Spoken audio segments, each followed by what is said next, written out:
ओम शांति। आज प्यारे शिव बाबा की मुरली के मधुर महावाक्य सुनते हैं। 17 तारीख की वाणी है। बाबा कहते, मीठे बच्चे, यह राज सभी को सुनाओ कि आबू सबसे बड़ा तीर्थ है।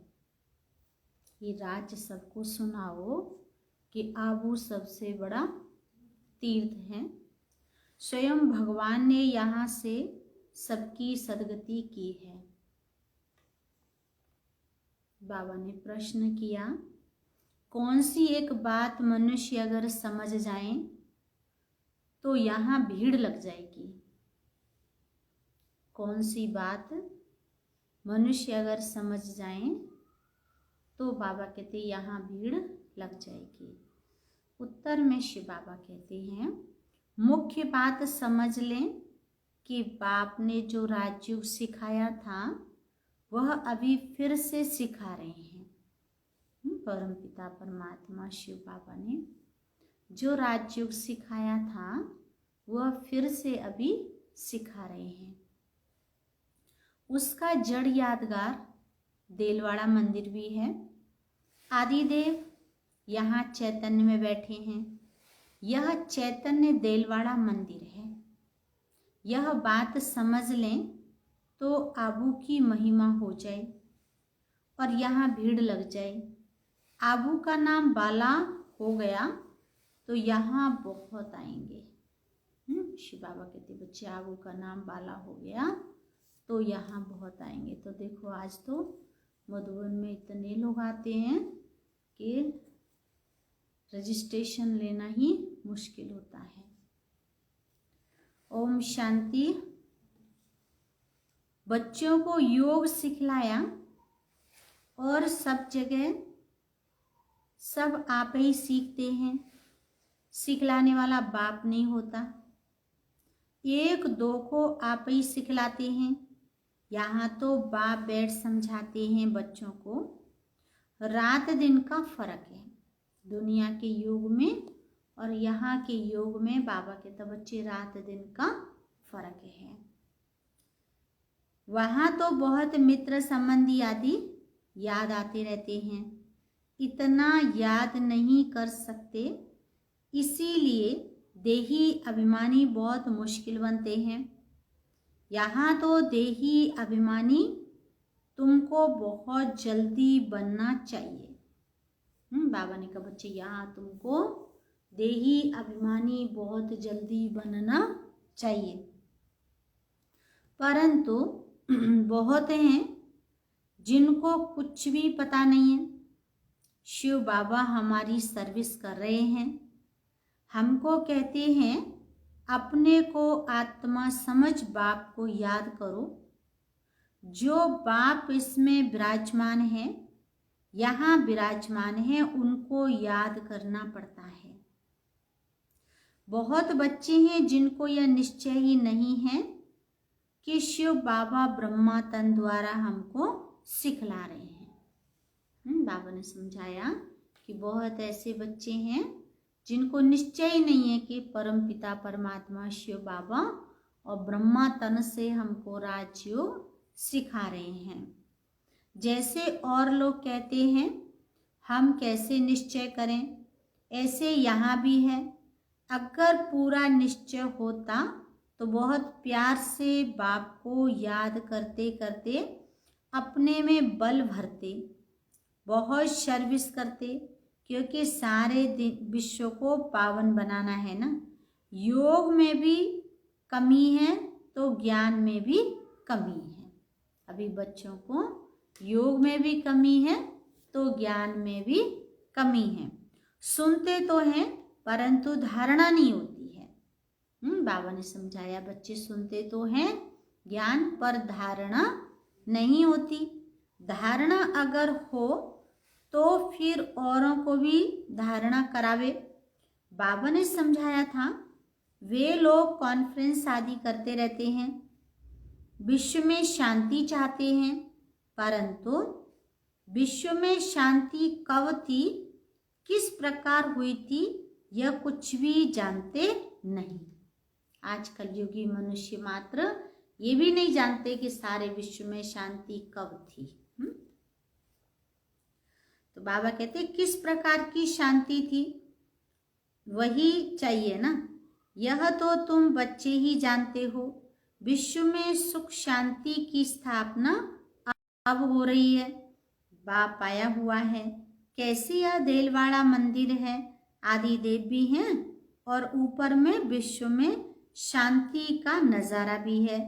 यहाँ भी कॉन्फ्रेंस आदि में तुमको बुलाते हैं तो तुम पूछो विश्व में शांति किस प्रकार की चाहिए। बाबा कहते जब यहाँ कोई आते हैं तो उनसे पूछो कि सारे विश्व में तुम्हें शांति किस प्रकार की चाहिए। इन लक्ष्मी नारायण के राज्य में विश्व में शांति थी, वह तो देलवाड़ा मंदिर में पूरा यादगार है। विश्व में शांति का सैंपल तो चाहिए ना। लक्ष्मी नारायण के चित्र से भी समझते नहीं है, पत्थर बुद्धि है ना। बाबा कहता लक्ष्मी नारायण के चित्र से भी समझते नहीं है। क्यों नहीं समझते हैं? बाबा कहता कि बड़े पत्थर बुद्धि बन पड़े हैं।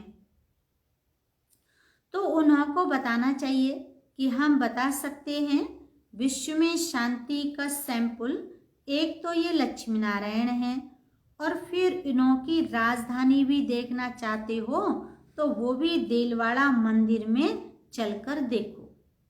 जब विश्व में शांति थी तो देवी देवता कैसे थे, है ना। तो ये बात अगर देखनी है तो बाबा कहता सबको बताओ कि देलवाड़ा मंदिर में चल करके देखो। मॉडल ही दिखाया जाएगा ना, वह चलकर आबू में देखो। मंदिर बनाने वाले खुद नहीं जानते हैं। जो मंदिर बनाते हैं बाबा कहता कि बच्चे वो खुद नहीं जानते हैं कि ये कैसे पूजन के लायक बने। उन्होंने ही बैठ यह यादगार बनाया है जिसका देलवाड़ा मंदिर नाम रख दिया है। आदि देव को भी बिठाया है, ऊपर में स्वर्ग भी दिखाया है। जैसे वह जड़ है वैसे तुम हो चैतन्य है, वो है जड़ देलवाड़ा मंदिर। और बाबा कहता बच्चे तुम हो चैतन्य। अब तुम तपस्या कर रहे हो और यहाँ जड़ में बैठ के तपस्या कर रहे हो और फिर स्वर्ग आएगा। तो ऐसे देलवाड़ा में दिखाते कि नीचे ध्यान में तपस्या में बैठे हैं और छत में स्वर्ग है। तो बाबा ने कहा यहाँ तुम ध्यान में बैठते हो तो ऊपर स्वर्ग, ऊपर दिखाया माना कलयुग जाएगा और सतयुग आएगा। जब सतयुग आएगा तो इसी धरती पर स्वर्ग होगा। इनको चैतन्य देलवाड़ा नाम रख सकते हैं, परंतु पता नहीं कितनी भीड़ हो जाए, मनुष्य ही मूझ जाए। यह फिर क्या है, समझाने में बड़ी मेहनत लगती है। बहुत बच्चे भी नहीं समझते हैं। बाबा कहते हैं ज्ञान की बातों को बहुत बच्चे समझते नहीं है, माना सब नहीं समझते। बाबा ने भक्ति में भी कहा कि बच्चे कोटों में कोई और कोई में भी कोई बिरला ही मेरा ज्ञान सुनेंगे, मुझे पहचानेंगे। और बाबा ने कहा बच्चे तुच्छ बुद्धि तो मुझे मूढ़मती पहचान नहीं सकती। तो भगवान को पहचानने के लिए तीसरी आंख चाहिए ज्ञान की। तो कहते हैं ज्ञान सूर्य प्रगटा अज्ञान अंधेर विनाश। तो ज्ञान सूर्य परमात्मा करके हमारा ज्ञान का तीसरा नेत्र खोलते हैं।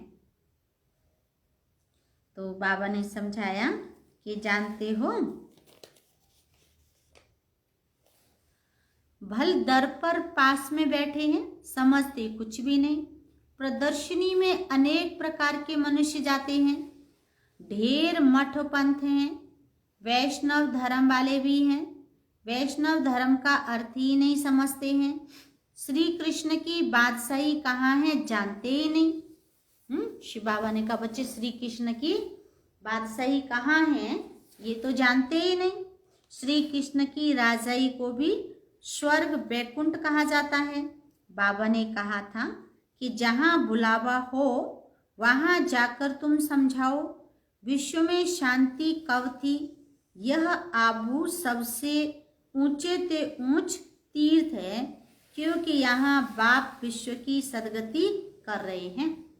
बाबा समझा रहे बच्चे आबू क्या है, बड़े से बड़ा तीर्थ है, क्योंकि यहाँ बाबा आकर के सबकी सदगति कर रहे हैं।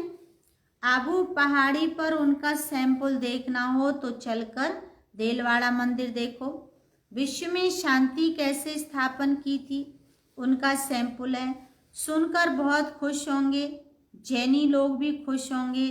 तुम कहेंगे यह प्रजापिता ब्रह्मा हमारा बाप है, आदिदेव है। तुम समझाते हो फिर भी समझते नहीं है। बाबा कह रहा बच्चे तुम समझाते हो ज्ञान की बातें फिर भी समझते नहीं है।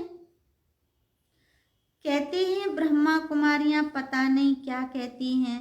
तो अब तुम बच्चों को आबू की बहुत ऊंची महिमा करके समझाना चाहिए। आबू है बड़े ते बड़ा तीर्थ।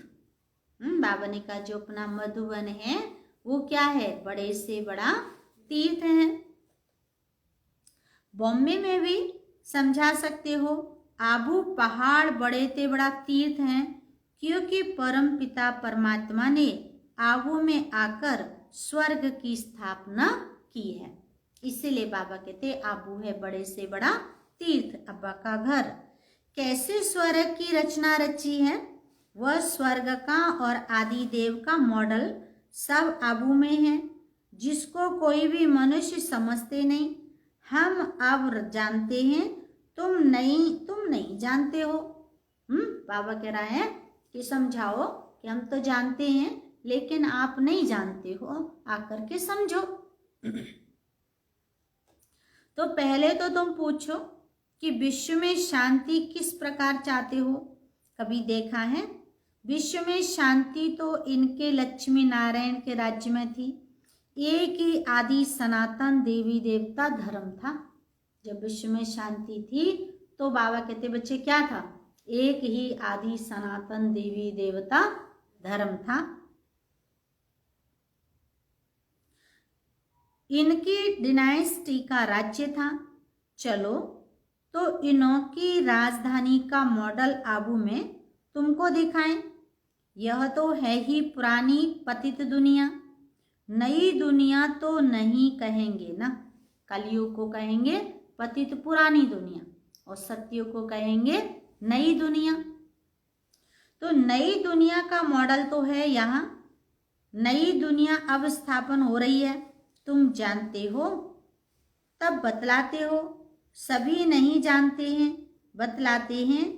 न समझा, बाबा कहते हैं न समझ में आता है, बात है बहुत सहज।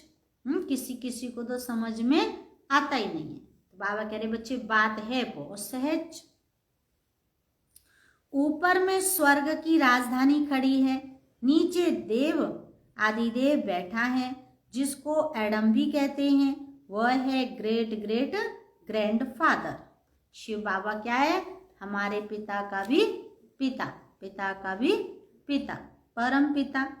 ऐसी तो महिमा सुनाएंगे तो सुनकर खुश होंगे। है भी बरोबर एक्यूरेट। कहो कि तुम श्री कृष्ण की महिमा करते हो, परंतु तुम जानते तो कुछ भी नहीं हो।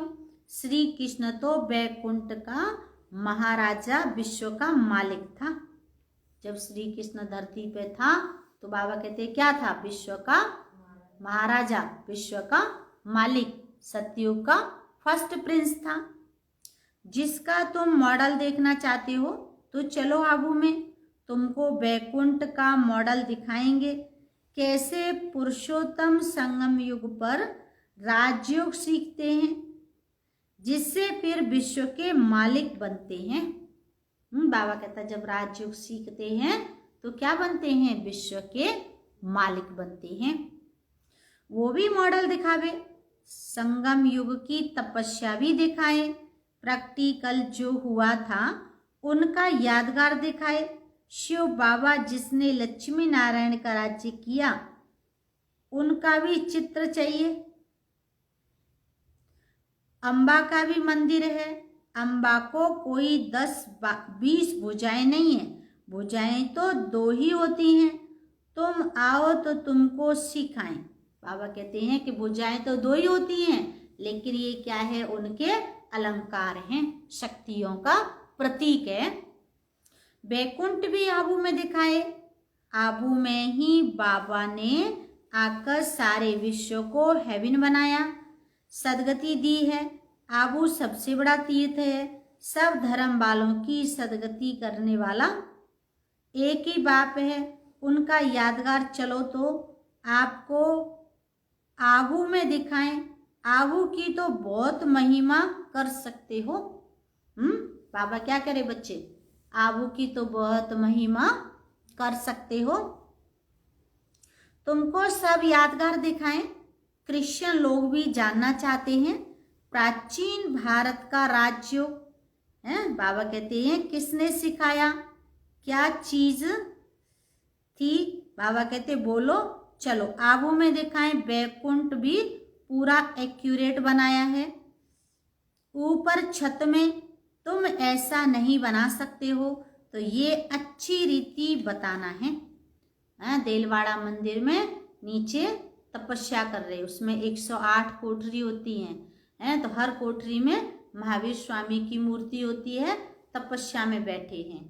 और ऊपर छत में स्वर्ग, ऐसी डिजाइन है स्वर्ग की, और इस तरह की डिजाइन है कि एक न मिले दूसरे से, हर डिजाइन भिन्न भिन्न है। बाबा कहते कि चलो आपको दिखाएं।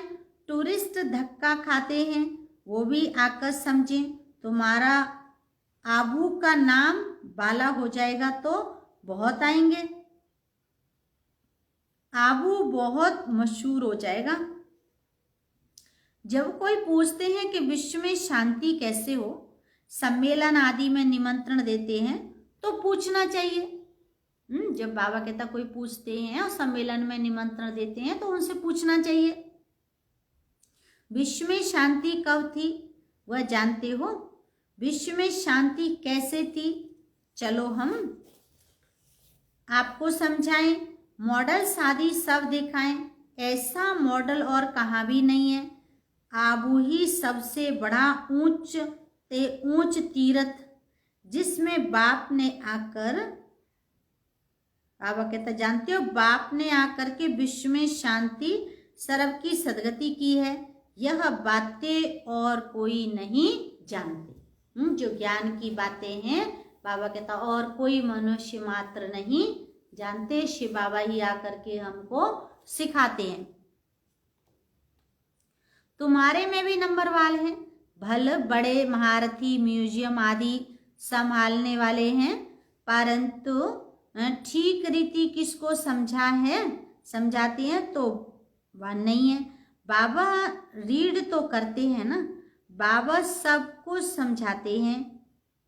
बाबा कहता जो भी जहां भी है उनको समझाते हैं, कौन कौन पुरुषार्थ करते हैं और क्या पद पाएंगे। इस समय अगर मर पड़े तो क्या भी पद पा सकेंगे, हैं? बाबा समझाते हैं इस समय अगर शरीर छोड़ जाए तो क्या पद पाएंगे जाकर के। यात्रा की मेहनत वह समझ नहीं सकते, बाप रोज रोज नई बातें समझाते हैं। देखो प्यारे बाबा ने कहा बच्चे जानते हो कि शिव बाबा हमको रोज रोज नई नई बातें समझाते हैं। ऐसे ऐसे समझाकर ले आओ, यहाँ तो यादगार कायम है। बाप कहते हैं मैं भी यहाँ हूँ, आदि देव भी यहाँ है, बैकुंठ भी यहाँ है, आबू की बहुत भारी महिमा हो जाएगी। बाबा ने समझाया बच्चे आबू की क्या होगा, बहुत भारी महिमा हो जाएगी। आबू पता नहीं क्या हो जाएगा, जैसे कि देखो कुरुक्षेत्र को अच्छा समझते हैं ना, तो बाबा कहते हैं अच्छा मानने के लिए करोड़ों रुपया बहुत उड़ाते रहते हैं। कितने ढेर मनुष्य जाकर वहां इकट्ठे होते हैं, इतनी बदबू गंदगी होती है, बात मत पूछो, कितनी भीड़ होती है। बाबा ने समझाया जानते हो समाचार आया था कि भजन मंडली की एक बस नदी में डूब गई। बाबा के पास समाचार आया था कि भजन मंडली की एक बस नदी में डूब गई। तो ये सब दुख है ना, अकाले मृत्यु होती रहती है, वहां तो ऐसे कुछ होता ही नहीं। यह सब बातें तुम समझा सकते हो। किसी को भी जब ज्ञान सुनाते हो तो बाबा ने कहा बच्चे ये सब बातें अच्छी रीति समझा सकते हो। बातचीत करने वाला बड़ा सेंसिबल चाहिए। बाप ज्ञान का पंप कर देते हैं, खुशी में बिठा रहे हैं।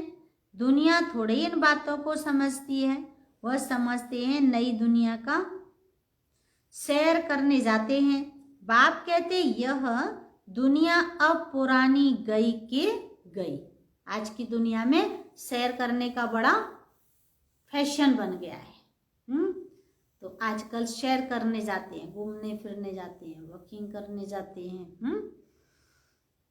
तो बाबा कहता जानते हो, बाप कहते ये दुनिया अब पुरानी गई के गई। वह तो कहते हैं 40,000 वर्ष पड़े हैं, तुम तो बतलाते हो कि सारा कल्प ही 5,000 वर्ष का है। पुरानी दुनिया का तो मौत सामने खड़ा है। बाबा कहते इसको कहा जाता घोर अंधियारा, कुंभकर्ण की नींद में। बाबा कहता जानते हो, क्या जानते हो, आज कलयुगी मनुष्य मात्र सब कहाँ सोए पड़े हैं, कुंभकर्ण की नींद में सोए पड़े हैं। कुंभकर्ण आधा कल्प सोता था और जागता कितना था, कुंभकर्ण 6 माह सोता था और 1 दिन जागता था। कहते कुंभकर्ण जागा तो कब जागा, जब सारी लंका जल गई। तो जब सारी लंका जल गई तो क्या वो अपने आप को बचा सका है? तो आज इस कलयुग में बाबा ने कहा बच्चे सारी मनुष्य मात्र आत्माएं क्या बन गई हैं, जैसे कि कुंभकर्ण कुंभकर्ण की नींद में सोए पड़े हैं। तो बाबा ने कहा बच्चे आधा कल्प से तो सोए ही पड़े थे, द्वापर कलयुग सोए, अब बाबा के संगम युग पे जगा रहा है। जग जाएंगे तो फिर सत्युग त्रेता में चले जाएंगे, आधा कल्प जगेंगे। तो आधा बाबा कहते हैं कल्प जागता था, तुम कुंभकर्ण थे। यह खेल बड़ा वंडरफुल है, इन बातों को सब थोड़े ही समझ सकते हैं। कई लोग कहते हैं ना, अरे देख क्या कुंभकर्ण की तरह सोया पड़ा है, अरे यही कुंभकर्ण है, ऐसे उपाधि दे देंगे कि तुम ही कुंभकर्ण हो। तो बाबा समझाते हैं कई तो ऐसे ही भावना में आ जाते, सुनते हैं ये सब जा रहे हैं तो चल पड़ते हैं, इनको बताते हैं हम शिव बाबा के पास जाते हैं। शिव बाबा स्वर्ग की स्थापना कर रहे हैं, उस बेहद के बाप को याद करने से बेहद का वर्षा मिलता है बस। देखो प्यारे बाबा ने कितनी अच्छी बात कही कि बेहद के बाप को याद करने से बेहद का वर्षा मिलता है बस, और कुछ नहीं। तो कितना काम करना है हमको, केवल एक बेहद के बाप को बस याद करना, इतना सा छोटा सा काम दिया बाबा ने। तो बस तो कह भी देते हैं शिव बाबा हम आपके बच्चे हैं, आपसे वर्षा जरूर लेंगे, बस बेड़ा पार। भावना का भाड़ा देखो है, बाबा कहते कितना मिलता है। भक्ति मार्ग में तो है अल्पकाल का सुख, यहाँ तुम बच्चे जानते हो बेहद के बाप से बेहद का वर्षा मिलता है। बाबा कहता जानते हो बच्चे कि बेहद के बाप से बेहद का वर्षा मिलता है। आज तक तो हमको हद का वर्षा मिला, हद के बाप से है, थोड़ी सी प्रॉपर्टी मिल गई, छोटा सा घर मिल गया है, थोड़ा थोड़ा कुछ मिलता रहा। लेकिन परम पिता परमात्मा बेहद का सारे विश्व का बापू जी है, वो सारे विश्व का पिता है, विश्व पिता है। तो वो हमको स्वर्ग का 21 जन्मों के लिए वर्षा देते हैं।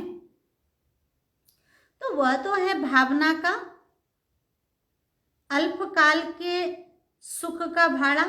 यहाँ तुमको बाबा कहते यहाँ तुमको मिला है 21 जन्मों के लिए भावना का भाड़ा, बाकी साक्षात्कार आदि में कुछ है नहीं। कोई कहते हैं साक्षात्कार हो तब माने, बाबा ने समझाया जानते हो साक्षात्कार हो तब तो बाबा समझ जाते हैं, कुछ भी समझा नहीं है साक्षात्कार करना है तो जाकर नौदा भक्ति करो। देखो प्यारे बाबा ने कितनी अच्छी बात कही, बच्चे अगर साक्षात्कार करना है दीदी जी क्या करो। हाँ यहाँ थी नहीं, पूरी बात सुनाओ क्या कही। नौदा भक्ति करो तो बाबा कहते तब साक्षात्कार होगा। उससे कुछ मिलता नहीं है, करके दूसरे जन्म में कुछ अच्छा बन पड़ेंगे। अच्छा भक्ति होगी तो अच्छा जन्म लिया, यह भी बाप ही बता रहे हैं। तो बाबा कहते ये जानते हो कि बाबा ने हमको कैसे बताया, अच्छा भक्त होगा तो अच्छा जन्म मिलेगा।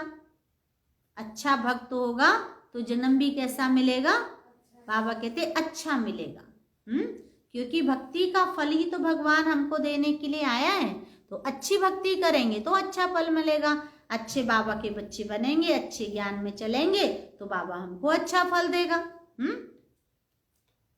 ये तो बात ही न्यारी है। यह पुरानी दुनिया बदल रही है, बाप है ही दुनिया बदलाने वाला। तो यादगार खड़ा है ना, बहुत पुराना मंदिर है, कुछ टूटता करता है तो फिर मरम्मत कराते रहते हैं, परंतु वह शोभा, बाबा कहते शोभा तो कम हो जाती है। यहाँ तो सब विनाशी चीजें हैं। इस कलयुग में बाबा कहते बच्चे क्या है, सब कुछ विनाशी चीजें हैं। तो बाप समझाते हैं बच्चे, एक तो अपने कल्याण के लिए अपने को आत्मा समझ बाप को याद करो तो विक्रम विनाश हो। बाबा कहते हैं जानते हो पढ़ाई के लिए ऐसे नहीं कहेंगे, पढ़ाई की बात है नंबरवार है। बाबा कहते जानते हो पढ़ाई की बात क्या है, नंबरवार, माना सब एक जैसा तो नहीं पढ़ते हैं, कोई कितना पढ़ते हैं, कोई कितना पढ़ते हैं, कोई तो फुल बाबा को याद करते फुल मार्क्स लेते हैं, कोई तो थोड़ा सा ही ले लेते हैं। फिर बाबा ने कहा पढ़ाई की बात है, बाकी तो यह जो मथुरा में मधुवन कुंज गली आदि बेड बनाया है न, बाबा कहते समझाते हैं यह समझने में बड़ी मेहनत करनी पड़ती है, एक एक पॉइंट से अच्छी रीति बैठ समझाओ, कॉन्फ्रेंस आदि भी चाहिए।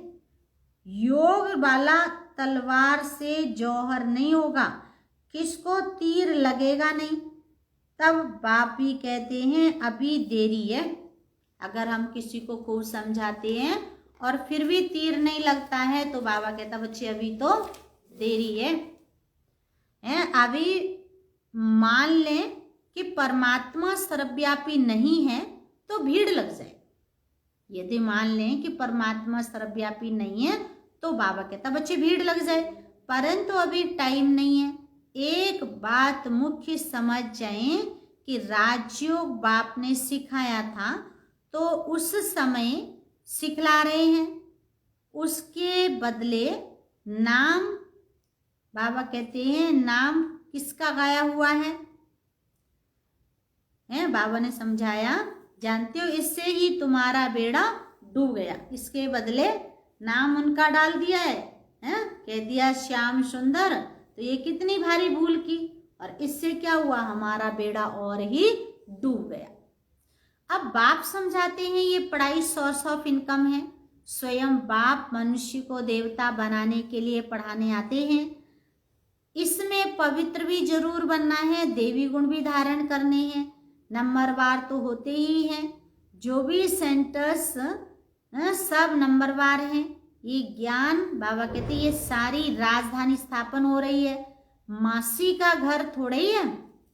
बाबा ने कहा बच्चे सतयुग की राजधानी स्थापन हो रही है, सतयुग में जाना, सतयुग का वर्षा लेना, ये कोई मासी का घर थोड़ी है। मासी के घर जाना तो बहुत सहज है, लेकिन स्वर्ग के लिए पुरुषार्थ करना बड़ा डिफिकल्ट है। तो बाबा कहता बच्चे पुरुषार्थ करो।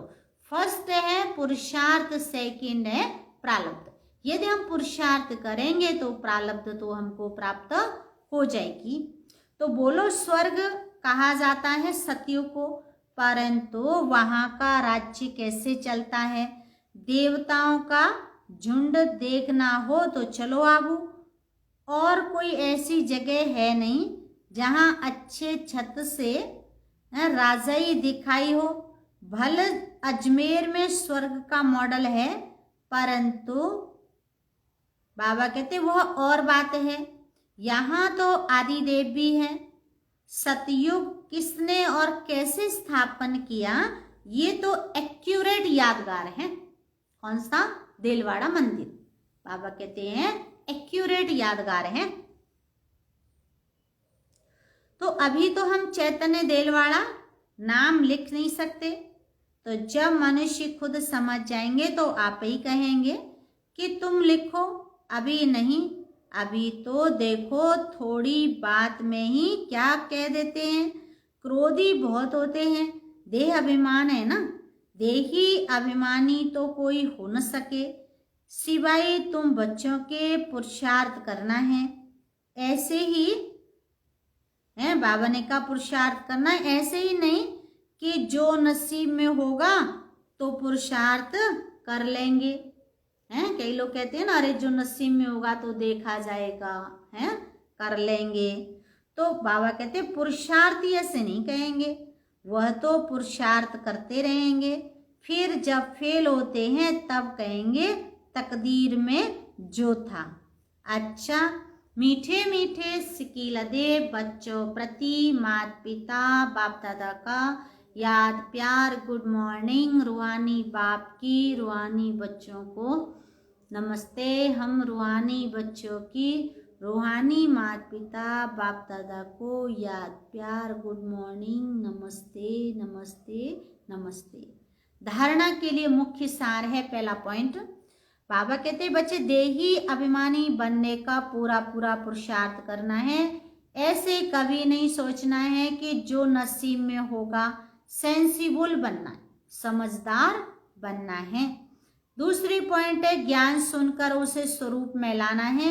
याद का जौहर धारण कर फिर आए, बाबा कहते फिर सेवा करनी है। सबको आबू महान तीर्थ के विषय में बताना है। देखो प्यारे बाबा ने कितनी अच्छी बात कही है कि आबू हमारा क्या है, सबसे महान तीर्थ है। तो आबू सबसे महान तीर्थ की महिमा सबको सुनानी है। आज का वरदान है, एक बाबा शब्द की स्मृति से याद और सेवा में रहने वाले सच्चे योगी, सच्चे सेवाधारी भव। तो एक बाबा शब्द की स्मृति से याद और सेवा में रहने वाले सच्चे योगी, सच्चे सेवाधारी भव। तो प्यारे बाबा ने स्पष्ट किया कि आप बच्चे मुख से व मन से बार बार बाबा शब्द कहते हो। बच्चे हो तो बाबा शब्द तो नेचुरल हो गया। बाबा कहते जानते हो, नेचुरल हो जाए बाबा का शब्द, है कहें हम प्यार से मेरा बाबा। तो बाबा कहते यही सेवा है। लेकिन इस बाबा शब्द को कोई दिल से कहने वाला है, कोई नॉलेज से, दिमाग से। जो दिल से, बाबा कहते दिल से कहते हैं उन्हें दिल में सदा, बाबा कहते हैं प्रत्यक्ष प्राप्ति होती है। तो बाबा ने समझाया, जानते हो बोलने के समय खुशी होती है, सदा काल की नहीं। अच्छा, आज का स्लोगन है, परमात्मा रूपी क्षमा पर फिदा होने वाले ही सच्चे परवाने हैं। परमात्मा रूपी फिदा पर, बाबा कहते परमात्मा रूपी क्षमा पर फिदा होने वाले ही सच्चे परवाने हैं। तो आज प्यारे बाबा ने मुरली की हेडलाइन में कहा, मीठे बच्चे यह राज सभी को सुनाओ कि आबू सबसे बड़ा तीर्थ है। स्वयं भगवान ने यहाँ से सबकी सदगति की है। और आज का विचार सुनते हैं। 17 सितंबर, यदि मैं किसी व्यक्ति से उसकी चमड़ी के रंग के कारण दूर रहता हूँ तो यह किसी से उसके वस्त्रों के आधार पर घृणा करने जैसा ही है। अच्छा, ओम शांति, ओम शांति। भी बाबा को याद करते हैं।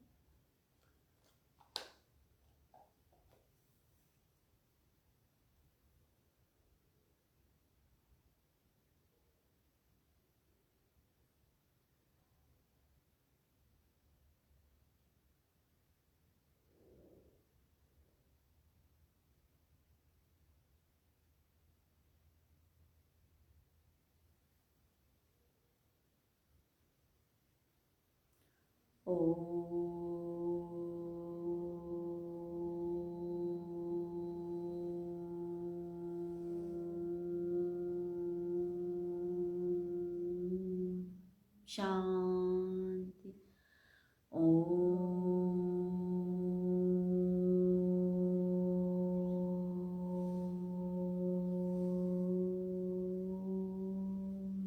शांति।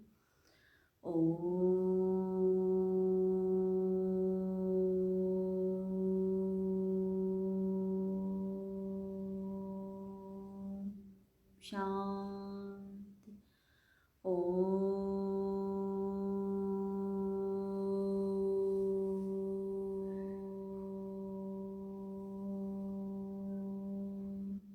शांति।